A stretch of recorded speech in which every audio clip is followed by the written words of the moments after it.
La revista El Doctor en Casa presenta su programa El Doctor en Casa TV.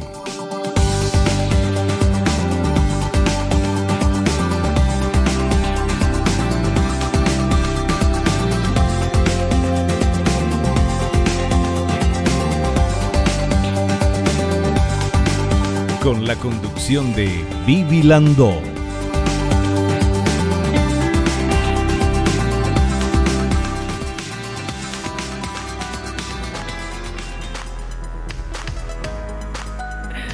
Hola, hola, hola, ¿cómo están todos? Bienvenidos. Esto es El Doctor en Casa. Nosotros hoy vamos a hablar de cirugía de reducción y levantamiento de mamas con el doctor Julio Recalde, especializado en cirugía plástica, estética y reconstructiva, y también es flebólogo. Bueno, y vamos a ver esta placa que habla de cuándo una persona, una mujer, quiere hacerse reducción o necesita y levantamientos de mama. Las mujeres que buscan una reducción mamaria normalmente se quejan del peso excesivo de las mismas, que les obliga a adoptar posturas que llevan a dolores de espalda crónicos. En otros países eso está contemplado dentro de los seguros de salud y por lo tanto la cirugía de reducción mamaria suele tener cobertura por parte de los seguros médicos públicos y o privados en otros países. Aquí no. Bueno, de esta manera vamos a hablar del tema con nuestro invitado, de este tema que es súper interesante. Quiero agradecer a estas marcas y a estas empresas que me están apoyando, muchísimas gracias, y también hacer nuestro ejercicio de la gratitud con el que siempre iniciamos el programa, porque es de bien nacido ser agradecidos. En el ejercicio de la gratitud lo que hacemos es agradecer por todo lo bueno que tenemos. Damos gracias a Dios por el don de la vida, por el amor, por la salud, por la familia, por los amigos, por el trabajo, por los compañeros de trabajo. Yo agradezco inmensamente que vos estés del otro lado acompañándonos. Muchísimas gracias. Vamos a hacer ahora un pequeño corte, enseguidita recibo al invitado y ya estamos con nuestro tema, cirugía de reducción y levantamiento de mamas.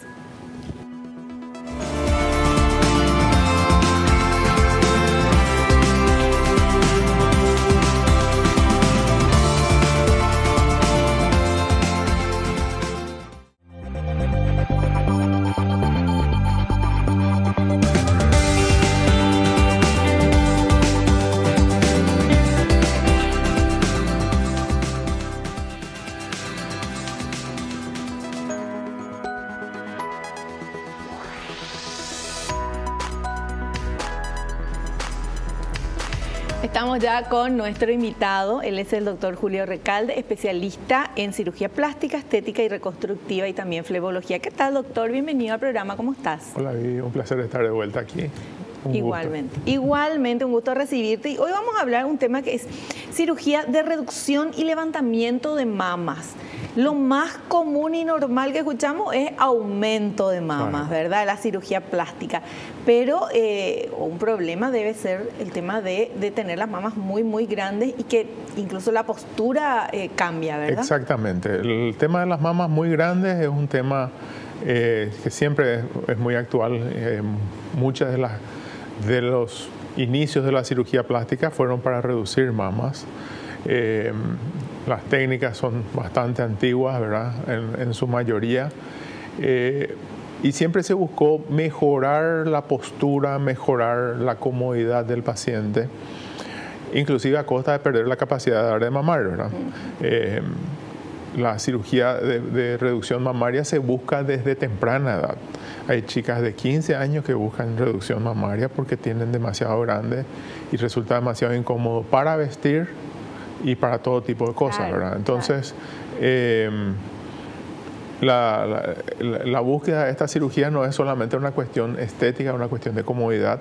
En muchos países la cirugía tiene inclusive cobertura de los seguros médicos, porque al provocar un problema de postura, el paciente ya va con dolores de espalda, dolores de lumbares, qué sé yo.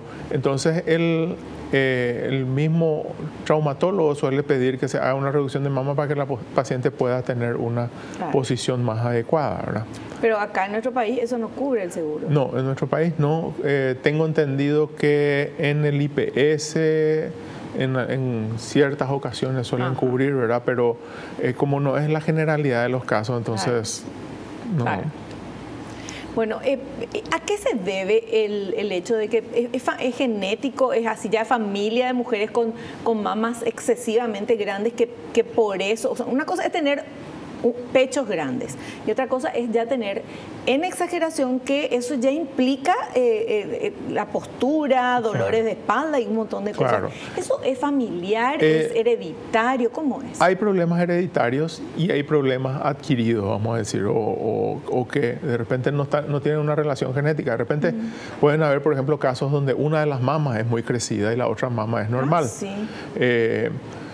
Todas las mujeres tienen las mamas desiguales básicamente. Pero Ahora, mínima diferencia. Las diferencias normalmente son mínimas, pero muchas veces puede haber una diferencia grande o puede ser que hereditariamente uno pregunta.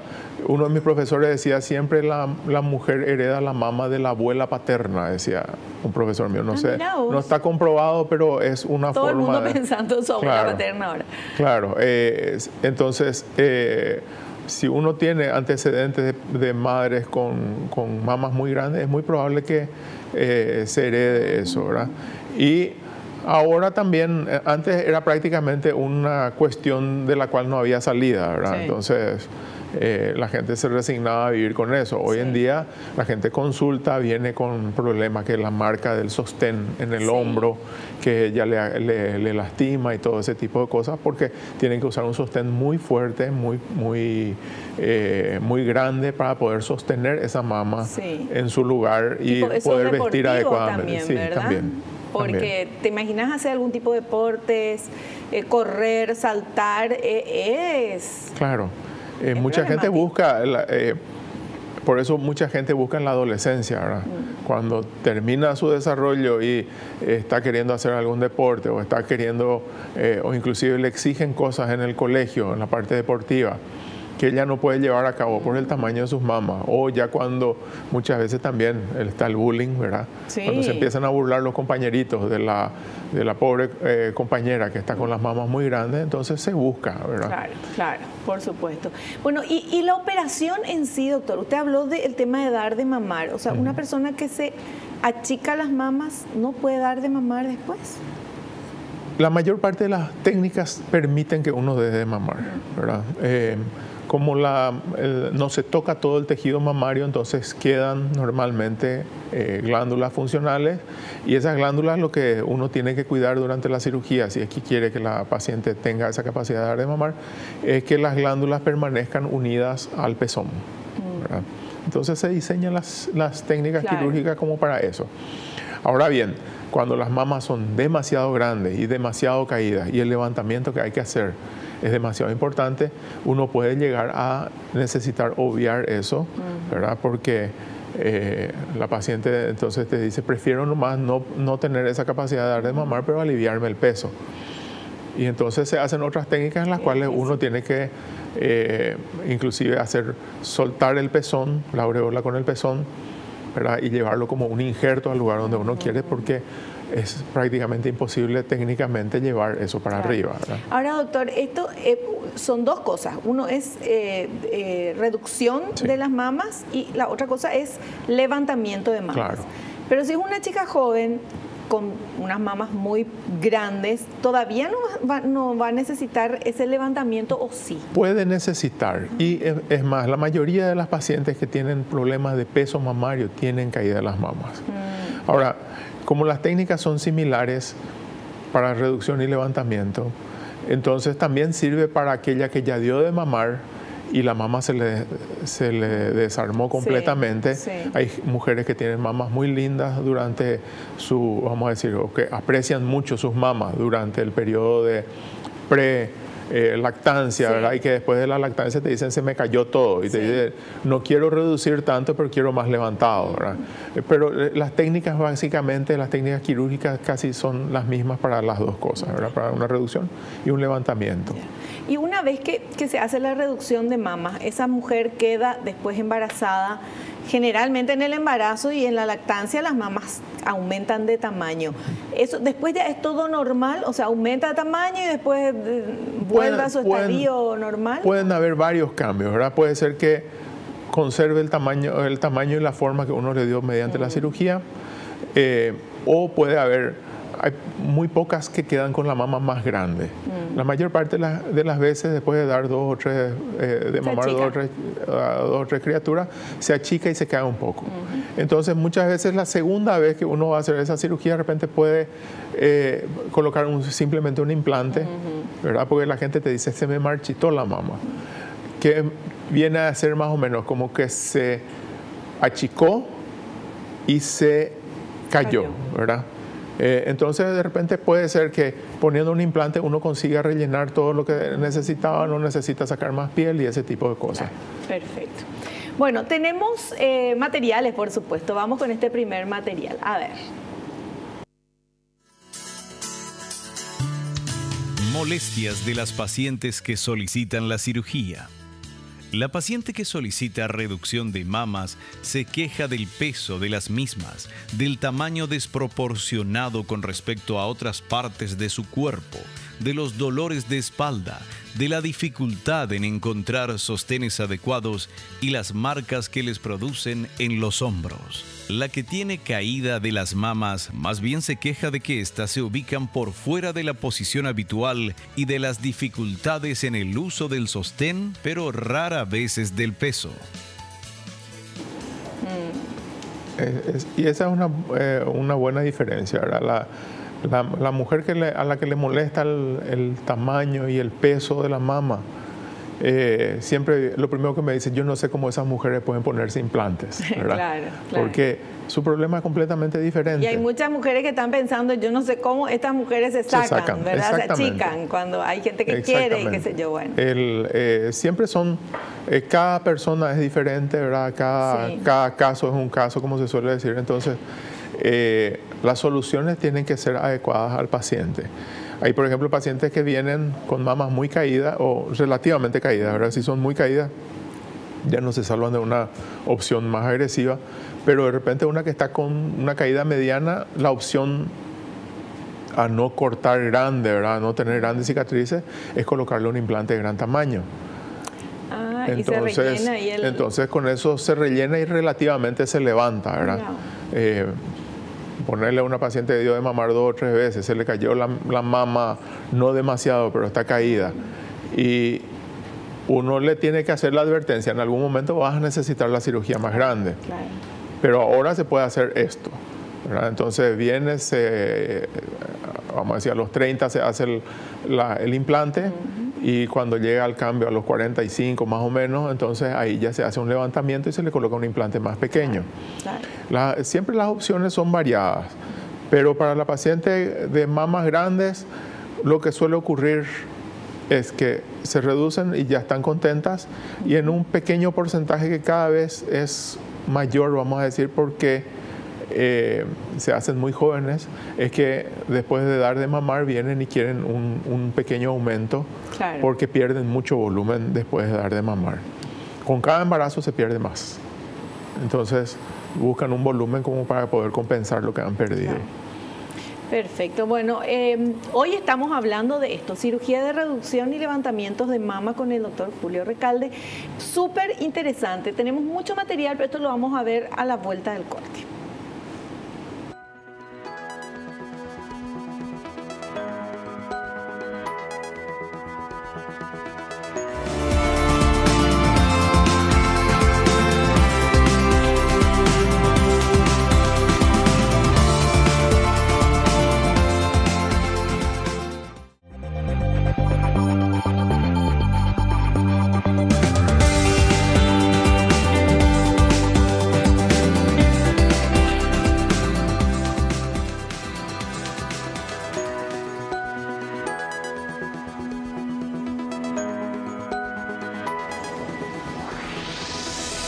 Hablando con el doctor Julio Recalde sobre la cirugía de reducción y levantamiento de mamas, que puede ser, según nos estuvo explicando, una cirugía solo de reducción, otra cirugía solo de levantamiento de mama o todo junto, ¿verdad, doctor? Exactamente.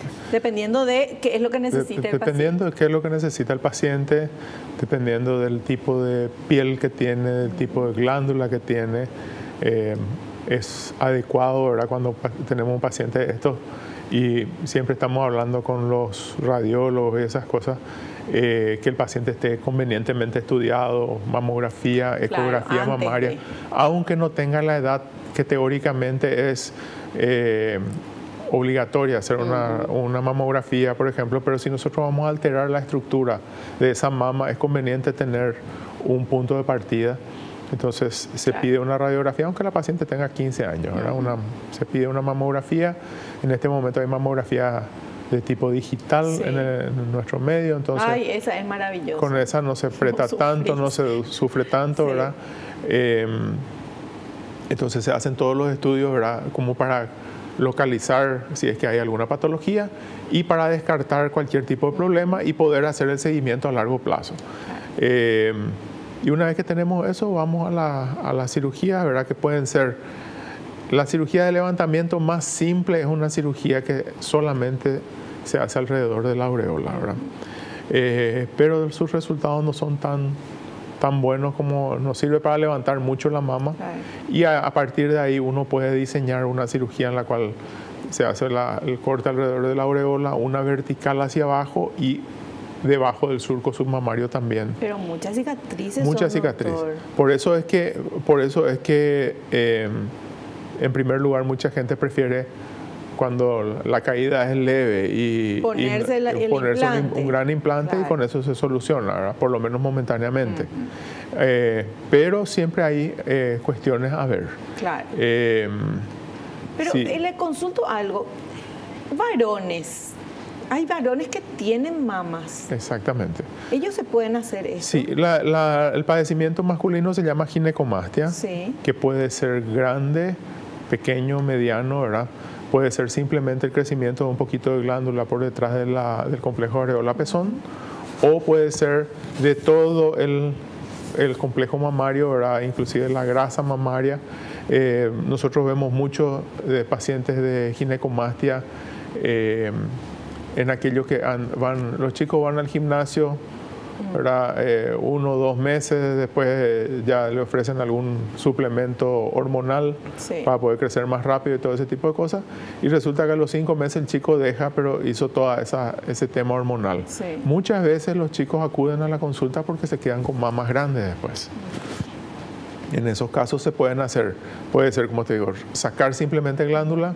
Puede ser sacar glándula y sacar grasa mediante una lipoaspiración, o inclusive hacer una técnica en los que han perdido mucho peso y han tenido grandes problemas de desequilibrio de peso y hormonales. De repente sacar piel, sacar glándula, tal como una cirugía de reducción mamaria, ¿verdad? Ahora, hay varones gorditos que tienen las mamas que parecen mamas de mujer. Exacto. Eso no es una cosa glandular, sino que es una cuestión de grasa, ¿verdad? Es una cuestión de sobrepeso. ¿Y ahí qué se hace? Estadísticamente, y se hace la misma cosa, ¿verdad? Se puede hacer sacar glándula, sacar piel y glándula, sacar grasa. Las opciones son varias, ¿verdad? El problema para los chicos, para los varones, pasa por el hecho de que las cicatrices son visibles. Los varones tienden a estar sin camiseta. Claro. Entonces, si uno tiene que agregarle mucha cicatriz, la cicatriz es muy visible y es muy llamativa, especialmente si es simétrica. Claro. ¿Verdad? Si uno tiene una cicatriz de un solo lado, todavía vaya y pasa, ¿verdad? Que también hay casos aislados donde la ginecomastia es de un solo lado. Pero se hace y después se pone un tatuaje ahí encima. Claro, opciones hay, ¿verdad? Peor andar con mama de mujer. Claro, y usan camisetas ajustadas y sobre eso camisas, ¿verdad? Y normalmente, primero, tienen miedo de consultar. Vergüencita, y segundo, ¿verdad? es el tema de las cicatrices, ¿verdad? Claro. Porque muchas veces, inclusive yo veo gente que va al gimnasio en forma regular, están todos marcados en todas las partes, menos en la mama, donde por encima del pectoral mayor tienen uno ve que hay un área diferente, vamos a decir. Bueno, fuimos al tema varones porque también, o sea, reducción de mama, acá no discriminamos en absoluto. El que tiene que reducir, tiene que reducir. Bueno, pero ahora vamos con este material que habla de la clasificación de caídas de mama. A ver, por favor, nunca escuché esto. A ver. Clasificación de la caída de mamas. Tipos 1 y 2 están por arriba y a medias sobre el surco submamario. Tipos 3 y 4 están por debajo del mismo. Cuanto más caídas están las mamas, mayores dificultades técnicas representa su reposicionamiento, puesto que la cirugía se basa en colgajos que deben asegurar la vascularización del complejo areola-pezón y en muchos casos deben intentar asegurar la capacidad de amamantamiento, puesto que muchas pacientes aún no han sido madres. Exactamente. Muchas veces las pacientes vienen y dicen, yo di de mamar y se me cayó la mama, y nosotros miramos nuestro punto de referencia, como dice ahí la gráfica, ¿verdad? El surco submamario. El surco submamario tiene prácticamente toda la mama arriba. Entonces, en esos casos normalmente nosotros sugerimos, más que una cirugía de levantamiento que va a tener muchas cicatrices, de repente hacer un aumento, ¿verdad? Pero ¿cuándo es? O sea, ya sé que uno se mira y ve que la mama está caída, pero ahí en ese gráfico, por ejemplo, decía, o sea, está el surco submamario. Sí. Si la mama está encima de ese surco, está 0 kilómetros. Para nosotros está bien, desde nuestro punto de vista está bien.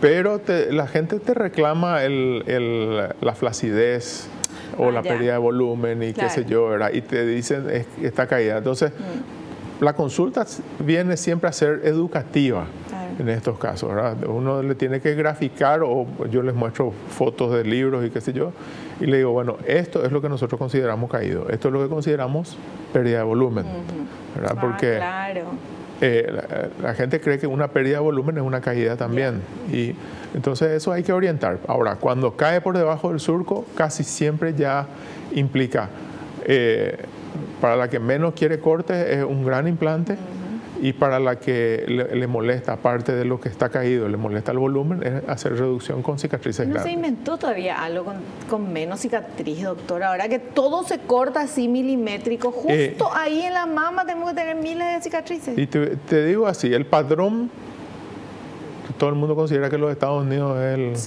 el país número 1 y qué sé yo. El padrón americano sigue siendo la gran cicatriz para un levantamiento de mama.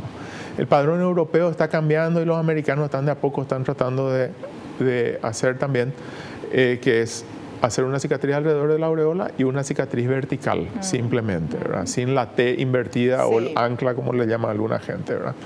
Ahora, implica más paciencia, implica más tiempo postoperatorio, implica, por supuesto, si implica más paciencia y tiempo de postoperatorio, implica más darle explicaciones al paciente, ¿verdad? Que muchas veces el paciente quiere ya así, porque fulanita ya se hizo, ya salió bien, salió sonriente y todas esas cosas, y ahí... Bueno, está bien, cada uno hay que preguntar, eso nomás. Bueno, vamos ahora a este otro material, evaluación preoperatoria. Antes de operarte, ¿qué es lo que se hace? Evaluación preoperatoria. Parte de esta se basa en mamografías y ecografías a fin de conocer la estructura mamaria previa a la cirugía y descartar enfermedades mamarias que puedan manifestarse luego. Como rutina, también se realizan exámenes de electrocardiograma y laboratorio para garantizar la seguridad de la paciente durante la cirugía. Exacto, la mamografía, la ecografía son mandatorias prácticamente en estos días. Se dice que una mamografía y una ecografía a tiempo ayudan a detectar, creo que 8 años antes, cualquier tipo de enfermedad, antes de que se manifieste clínicamente, ¿verdad? Entonces, es bueno eso, para saber dónde estamos antes de empezar. Los estudios de laboratorio siempre son importantes porque la complicación más frecuente de una cirugía es algún sangrado de postoperatorio. Y la parte de electrocardiografía, eso también para asegurar que una vez que está bajo los efectos de los medicamentos, el paciente va a pasar bien, sin ningún inconveniente. A veces, en algunos casos, se pide también una resonancia magnética si es que uno tiene, si tiene alguna duda sobre lo que está viendo. Y por supuesto siempre es bueno acudir al especialista, radiólogo o al mastólogo en caso que uno tenga dudas, ¿verdad? Hay muchas enfermedades quísticas o nodulares que están en la mama y que requieren, a veces no requieren que hagamos nada, ¿verdad? Y otras veces requieren tomar biopsias, tomar muestras durante la misma cirugía. Perfecto. Muy bien, vamos con, ¿tenemos tiempo para el siguiente material? Bueno, realización de la cirugía, ahí es donde yo me encuentro con tantas cicatrices que no me gustan. Vamos a ver. Realización de la cirugía. Se puede realizar bajo anestesia general, regional o sedación y local. Normalmente se inicia la reducción del lado mayor y luego del menor. Existe gran variedad de abordajes y técnicas que pueden variar de acuerdo a las características de la paciente y la experiencia del cirujano. La cirugía es normalmente más extensa por dentro de lo que las cicatrices externas muestran. Es así, ¿verdad? Porque normalmente la pérdida de la caída de la mama y en las mamas muy pesadas, la forma de la mama está alterada. No es aquel patrón cónico con el que nosotros normalmente estamos acostumbrados, sino que es un patrón de un cono alargado o a veces parece una cosa larga así, ¿verdad? Entonces, la parte de adentro de la cirugía que es la que le da la forma a esa mama. Entonces es muy importante ir previendo todo eso, darle forma, darle un volumen adecuado, tratar de que la paciente también se quede. Muchas veces viene la gente y te dice, yo quiero quedarme con lo mínimo posible. Pero también está la paciente que te dice, quiero que se quede la mayor cantidad posible de mama y lo más levantada posible. Entonces uno tiene que buscar, ¿verdad? Claro. Por supuesto que a veces yo le tengo que decir al paciente, sabe que no hay forma con este peso de que yo pueda levantar este volumen, voy a tener que achicar, ¿verdad? Y hay gente que se achica y después se agranda, o sea, sí, se achica y después se pone un implante. Sí. Sí. Después de dar de mamar, o sea, la que se operó antes de tener hijos y después tiene sus amamantamientos, probablemente va a necesitar algún tipo de implante porque es una cirugía más simple para darle forma a esa mama de que estar otra vez sacando piel y volviendo a levantar. Perfecto. ¿Verdad? Bueno, vamos a hacer un corte. A la vuelta, doctor, yo le quiero preguntar, hay diferentes tipos de mama, ¿verdad? La forma de la mama natural, digo, a eso voy. Vamos a averiguar un poquito eso también enseguidita. Volvemos ya.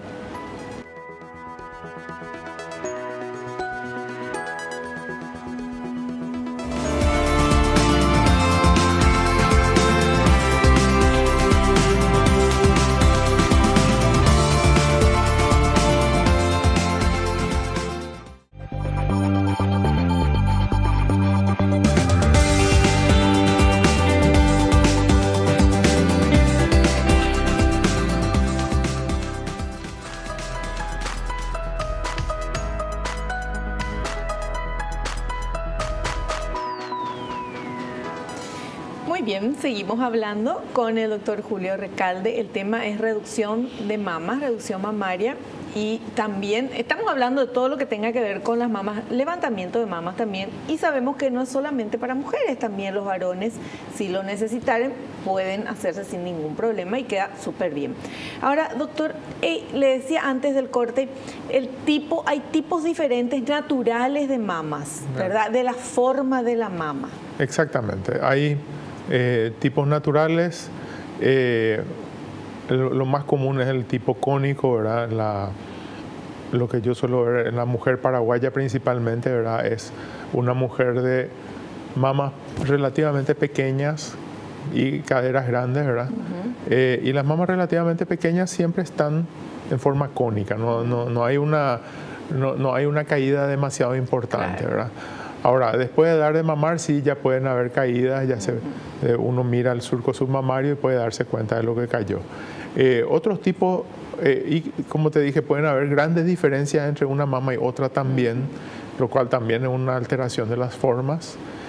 Inclusive hay pacientes que tienen un tipo de enfermedad o de condición genética en la cual uno de los lados de la mama no se desarrolla completamente. y entonces requiere cierto tipo especial de cirugía también, ¿verdad? Y después están las mamas tuberosas, que son unas mamas alargadas y que normalmente son bien caídas. Y hay las mamas tuberosas que son anchas, de base ancha, y las mamas tuberosas que son tienen una base estrecha, es decir, son chiquitas en el tórax, pero al separarse como que se agrandan.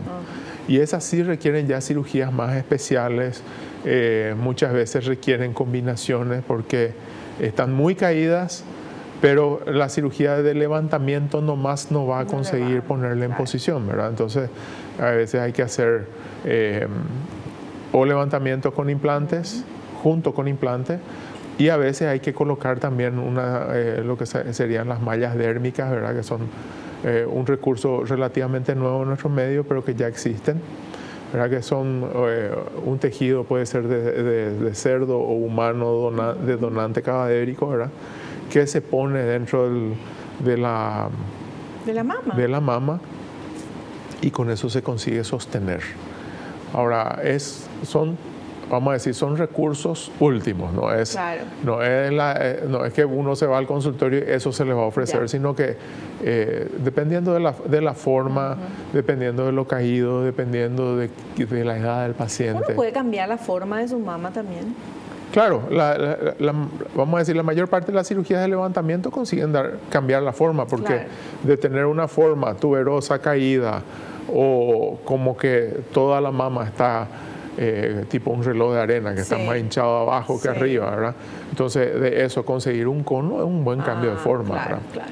¿Y los implantes tienen forma también diferente? También, ¿no? Los implantes tienen forma, habitualmente los que se usan pueden ser, se les llama redondos porque vistos de frente tienen la forma redonda, y vistos al costado siempre tienen un perfil uniforme, vamos a decir.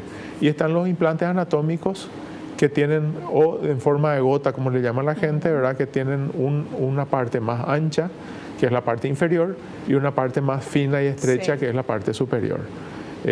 Con todo eso se puede, vamos a decir, uno puede armar un menú de cosas que ofrecer al paciente de acuerdo a lo que desea, a lo que tiene, ¿verdad? Es muy importante. A cómo le va a quedar mejor también, ¿verdad? Claro, el paciente tiene que ser orientado. Entonces, ¿qué vamos a conseguir? ¿Cómo vamos a conseguir? ¿Hasta dónde conseguimos llegar? ¿Qué recursos contamos, verdad?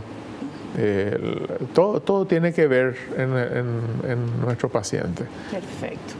Bueno, nosotros vamos ahora con otro material que habla de la ubicación de las cicatrices. A ver.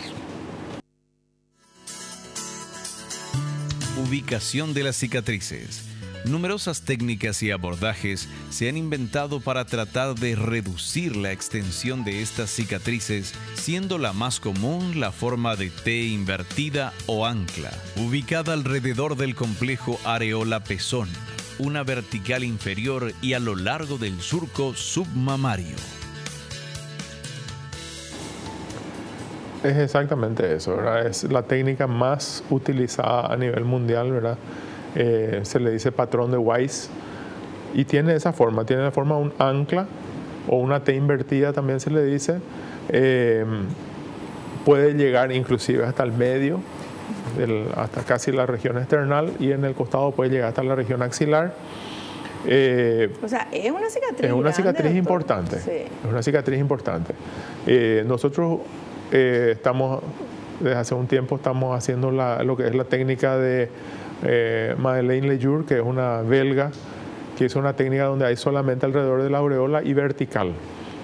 Lo bueno de la técnica es que se deja una cicatriz menor. Sí. Lo malo de la técnica es que el postoperatorio es mucho más largo, y entonces el paciente tiene que estar muy consciente de que en los siguientes 6 meses va a estar evolucionando y que el resultado se va a ver recién después de ese tiempo, inclusive un año, a cambio de tener menos cicatrices. Pero claro. Las otras técnicas, ¿verdad? Lo de colocar, hacer periareolar solamente y esas cosas, consiguen muy poco cambio en casi cualquier país del mundo, ¿verdad? No, las ganancias son relativamente mínimas. Perfecto. Bueno, ahora justo hablamos, ¿podemos hablar? tenemos tiempo, sí. Vamos a ver este material que habla de las recomendaciones después de la cirugía. A ver. Recomendaciones luego de la cirugía. Se recomienda a los pacientes el uso de sostenes de posoperatorio por lo menos un mes y se advierte que el edema hinchazón desaparecerá en un 60% al cabo de un mes y el resto puede demorar inclusive un año. Así es. Normalmente lo que yo suelo hacer es, al terminar la cirugía, le hago una doble capa de sostén, vamos a decir, una capa con cintas, Sí. De modo que la piel misma no se estire tanto y tampoco las cicatrices, porque el problema de estas cicatrices, la vertical y la cicatriz en T invertida, es que a veces la mama igual sigue siendo relativamente pesada y todo el peso de la mama descansa sobre esa cicatriz. Entonces existe una tendencia mayor a que esa cicatriz se ensanche. Al poner las cintas y al poner el sostén, entonces se le da un límite a esa hinchazón y el peso descansa sobre la cinta y no sobre la propia cicatriz, ¿verdad? Por eso que es muy importante esto en el postoperatorio. También solemos recomendar una actividad limitada por unos días y a veces inclusive el hecho de que se hagan un poquito de drenaje linfático, ultrasonido, de modo a que la hinchazón disminuya más rápidamente. Claro, claro. ¿Qué se puede hacer para, además de eso, para que la cicatriz sea lo más finita posible, quede después finita? ¿Qué puede hacer la paciente? O sea, uno no sabe que tiene cicatrización queloide hasta que se hace una cirugía, claro, por ejemplo, ¿verdad? Y lo sabe recién después de unos meses, no es que lo sabe inmediatamente, sí. También. Normalmente nosotros cuidamos, ¿verdad? Una buena técnica quirúrgica siempre es mandatoria, ¿verdad? Es decir, lastimar poco los tejidos que van a quedar, no cizallar mucho con los instrumentales, hacer una buena técnica de cierre con los puntos, ¿verdad? Retirar los puntos a tiempo. Esas son vamos a decir, las buenas prácticas, ¿verdad? La gente y la paciente que puede, no sé, ponerse aloe, qué sé yo, no sé, algo para la cicatriz. Yo normalmente no suelo recomendar aloe al principio al menos, porque suele ser irritante. Les doy productos, ¿verdad? Sí. Cicatrizantes de tipo médico, ¿verdad? No les doy cicatrizantes de tipo natural. Y si se va a poner aloe ya cuando la cicatriz está bien establecida y cuando ya retiramos los puntos y esas cosas. No suelo apurar eso. Perfecto, perfecto. Vamos a hacer un cortecito. A la vuelta vamos a estar en la parte final del programa, pero con las preguntas que ustedes le están haciendo a nuestro invitado a través de las redes sociales. Volvemos ya.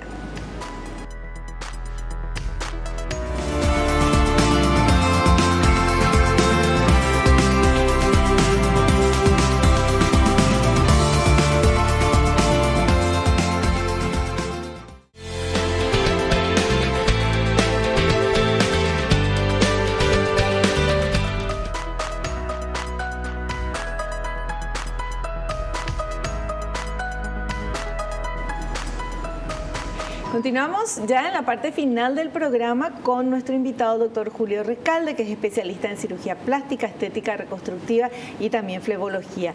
Nos está hablando y nos estuvo hablando de la cirugía de reducción y levantamiento de mamas. Esto se puede hacer a cualquier edad, cuando uno lo necesite, evidentemente, y no solamente las mujeres, sino también los varones. Y tenemos preguntas de ustedes, escribieron en redes sociales y vamos a ver esas preguntas. Vamos con la primera. Mariela de Capiatá dice, ¿los procedimientos desde la evaluación para reducción de mamas son los mismos también para los varones que necesitan la cirugía? Qué interesante esa pregunta. En general, sí. Normalmente se considera que el varón también puede ser objeto de un estudio, ¿verdad? Generalmente si le pido algo, le pido ecografía más que nada, ¿verdad?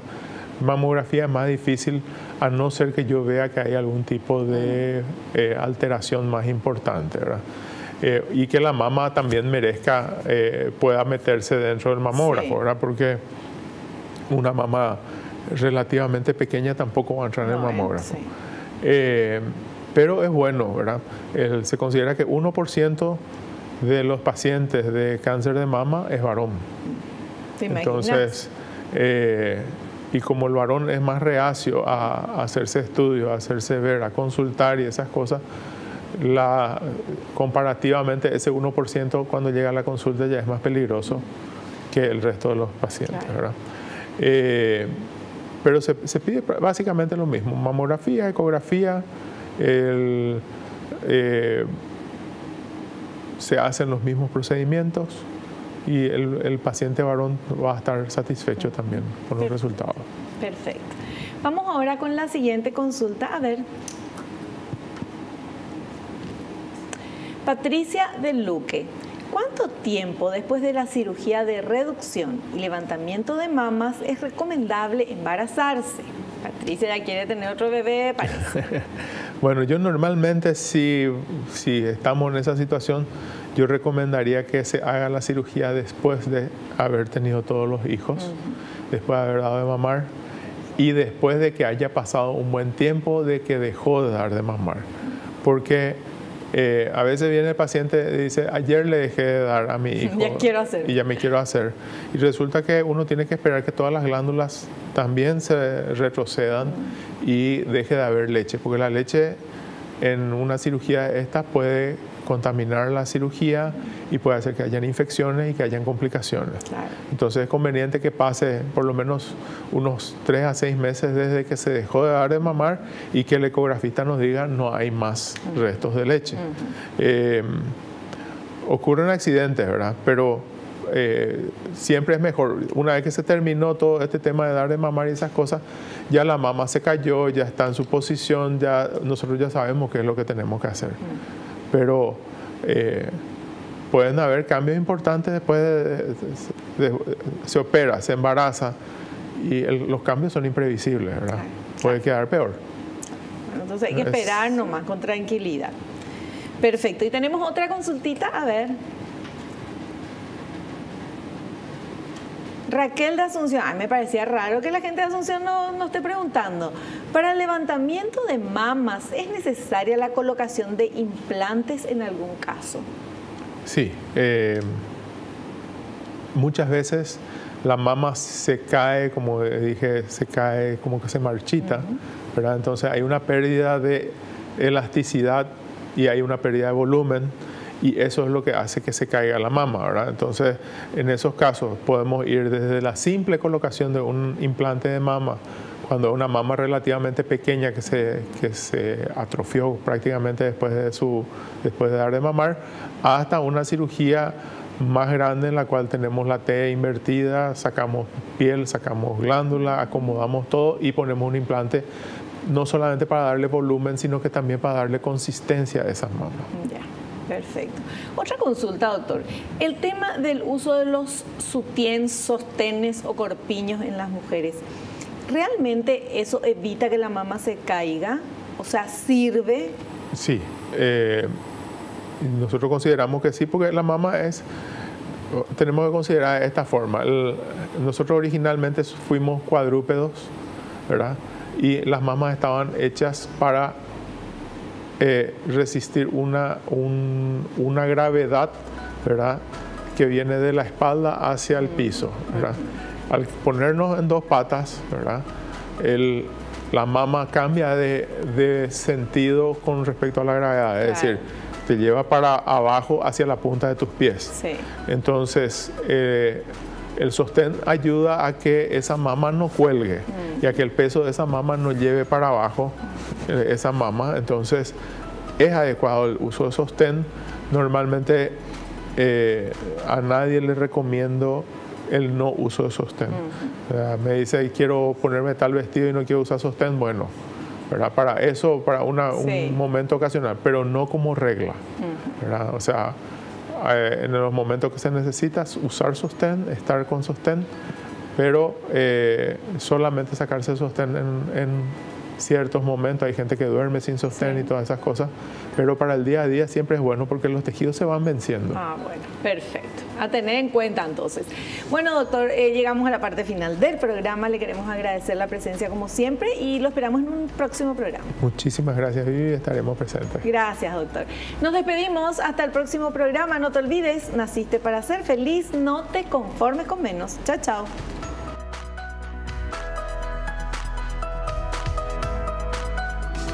La revista El Doctor en Casa presentó a Vivi Landó en el programa El Doctor en Casa TV. Fue una realización de Alicante.